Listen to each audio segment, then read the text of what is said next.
a gente começa a ter aquela pulga atrás da orelha, né? Será que a imprensa e essas pesquisas, tão longe da realidade, não estão servindo de pano de fundo para uma fraude? Olá, Edu Carvalho, melhor canal de corte do YouTube. Eduardo, você falou do Milei, né, dessa vinda do Milei para a convenção do Flávio Bolsonaro. A gente sabe também da relação que o Flávio, que você também tem com outros, né, presidentes aqui na América do Sul. Por exemplo, o Espriella, né, de la Espriella, aqui na Colômbia. Existe a chance também de a gente ter outras aparições aqui no Brasil para apoiar a candidatura do Flávio como de la Espriella? Chance sempre tem, né, Flávio? É que o Milei ele tá fazendo algo que é disruptivo, né? Não é comum você ver sequer um apoio público, quanto mais a presença física de um chefe de Estado apoiando alguém no país vizinho. A esquerda fazia muito isso, né? Vídeos do Lula apoiando gente aqui, acolá, né? Ou visitas até a outros países com o rótulo de institucional. A gente viu, por exemplo, quando foi a primeira eleição do Milei a presidente, ele disputando com o Massa, que era o ministro do governo do presidente Alberto Fernandes, e o Lula, naquele momento, pagando missão para Simone Tebet conseguir $1 bilhão, né, num banco aqui latino para injetar na campanha, quer dizer, para injetar na Argentina, isso daí ter o reflexo político positivo a favor do Massa contra o Milei, e talvez essa tentativa de interferência do Lula é o que mova o Milei a tomar esse tipo de conduta. Agora, dos outros chefes de Estado, não sei, né? É claro que seria uma grata surpresa, mas a gente fala com todo mundo. Eu acho que todo mundo sabe que, pelo menos nos bastidores, nós estamos na mesma página. Né? Ninguém que é um presidente de direita, ou por exemplo como a Colômbia, né? Você falou do Abelardo de la Espriella, que sofre com a criminalidade, com o narcoterrorismo, que tem sim relações íntimas com a esquerda, nenhuma dessas pessoas está torcendo pelo Lula.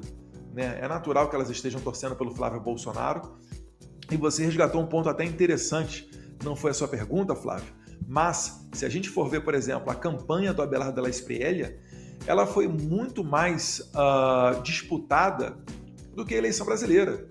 Porque, por exemplo, você tem Lula e o Flávio, né, lá na liderança. Depois, o próximo que aparece vai ser um Ronaldo Caiado, um Zema, com 2%, 3%, 4% talvez. Lá na Colômbia, a Abelardo de la Espriella, ele estava pontuando na casa dos 20%. Tinha uma outra candidata de direita forte, né, a senadora Paloma, apoiada pelo ex-presidente Álvaro Uribe, que é referência no combate ao narcoterrorismo, e ela, nas pesquisas, dava ali até 16 pontos para ela, 15 pontos, e no final acabou que a Abelardo de la Espriella, indo contra todas as pesquisas, foi o grande vitorioso no primeiro turno, com 43%, e no segundo turno sacramentou. Lembrando também que no Polymarket, né, não é casa de aposta, é casa de predição, Polymarket, o Abelardo de la Espriella, não muito tempo antes da eleição, estava lá embaixo. E depois, na reta final, fez um boom gigantesco. Então, eu acho que a campanha do Flávio, comparado com a da Colômbia, ela está muito mais encaminhada. Né? Se a gente for olhar para o Chile do José Antônio Kast também, o Kast estava todo embolado com o Kaiser, tinha mais um candidato ali de centro-direita também, chegando perto no Chile, e no final deu José Antônio Kast. Então, eu acho que o Flávio Bolsonaro está muito bem posicionado se você for comparar com essas duas eleições que eu acabei de citar, né? Tanto do Chile quanto a da Colômbia, o Flávio está muito mais disparado. Inclusive, até relembro aqui a eleição norte-americana, né? Eu, inclusive, tenho até um tio que mora aí nos Estados Unidos, e aí eu fui sondar com ele, né, a questão da eleição norte-americana, a disputa entre, na época, Biden e Trump, né? Depois Kamala Harris e o Trump. E eu fui perguntar para ele, falei, meu tio, como é que tá a disputa aí nos Estados Unidos? Como é que você vê a noticiário? Ele, Flávio, aqui todo mundo já está só esperando, né, o Trump tomar, né, aí a posse. Aí eu falei, rapaz, aqui no Brasil a gente vê totalmente diferente. E aqui no Brasil a gente acompanhou a eleição norte-americana, a Globo News, CNN, as grandes emissoras sempre apontavam um favoritismo para Kamala Harris, né? Inclusive trazendo a situação do Biden, né, como, né, vitimismo. E aí apontando que isso poderia ajudar a Kamala Harris a se eleger presidente dos Estados Unidos. Resultado, a gente viu totalmente diferente, né? Inclusive, quando a gente viu o Trump ganhando não só em delegados, mas também em número de votos, ganhando também nos estados pêndulos, né?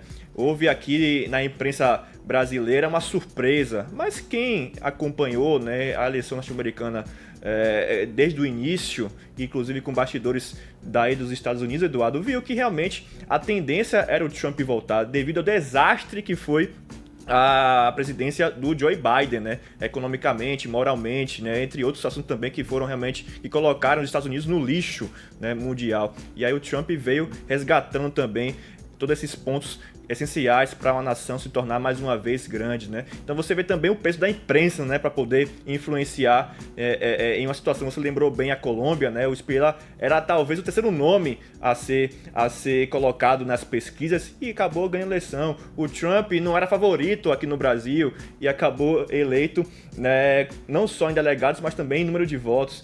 E isso também ocorre com Flávio Bolsonaro, né? Eu costumo dizer o seguinte, eu não creio em pesquisas, mas a gente tem também que analisá-las, né? O país está assim polarizado, mas se tem instituto dando empate técnico, é sinal que Flávio está muito bem, Eduardo.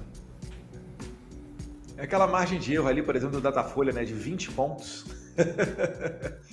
Mas isso daí sempre é muito interessante, e depois do que aconteceu, né, da gente ver eleições fraudadas nos Estados Unidos, na Bolívia, né, muita suspeita no Brasil, para ser eufemista aqui, a gente começa a ter aquela pulga atrás da orelha, né? Será que a imprensa e essas pesquisas tão longe da realidade não estão servindo de pano de fundo para uma fraude? Porque se você tem na sua cabeça que o candidato X vai ganhar e existe uma fraude a favor do candidato X, você vai pensar, não foi fraude. Se a imprensa estava falando que ele ia ganhar, se a pesquisa estava falando que ele ia ganhar, porque o cara ganhou mesmo. E eu é que estou errado aqui em casa. Então, esse tipo de coisa começa a acontecer, mas eu acho que não tem mais nenhum bobinho, né? Eu também sou muito cético com relação às pesquisas, mesmo aquelas que dão a favor do Flávio Bolsonaro, mas eu concordo com você, aí, meu amigo Flávio da Rede Comunica Brasil.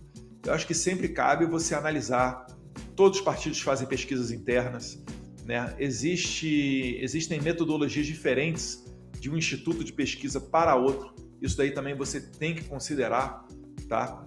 Para ver qual que traz o melhor recorte da realidade.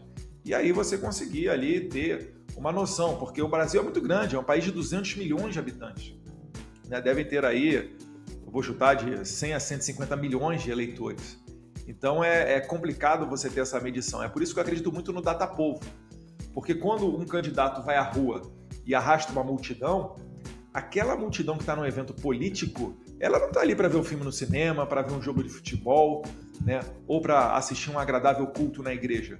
Ela está ali porque ela é militante. Então essas pessoas que vão, né? Eu vi o André Fernandes, nossa, parabéns aí para o André Fernandes, fez um evento no Ceará maravilhoso, né? Junto com o pai dele, o Alcide, que é deputado estadual, vem agora candidato ao Senado.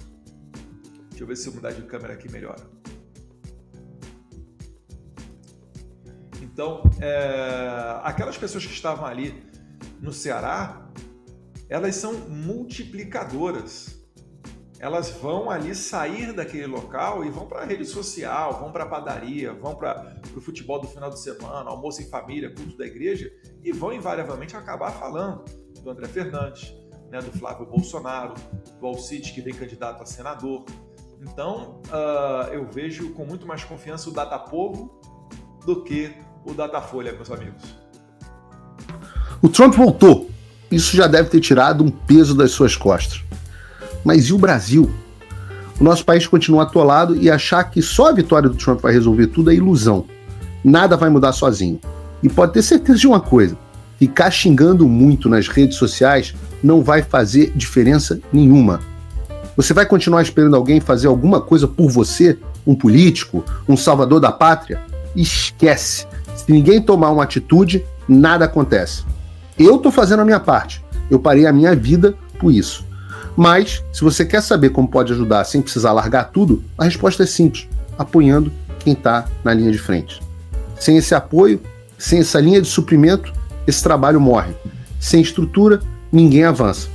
Então acessa www.paulofigueiredoshow.com/apoie e com $5 por mês você pode fazer parte disso. Se puder mais, eu recomendo, seja um patrono Gold e participe ativamente no grupo que me ajuda a pautar esse debate. O que vai definir o futuro é quem faz e não quem reclama. A escolha é sua.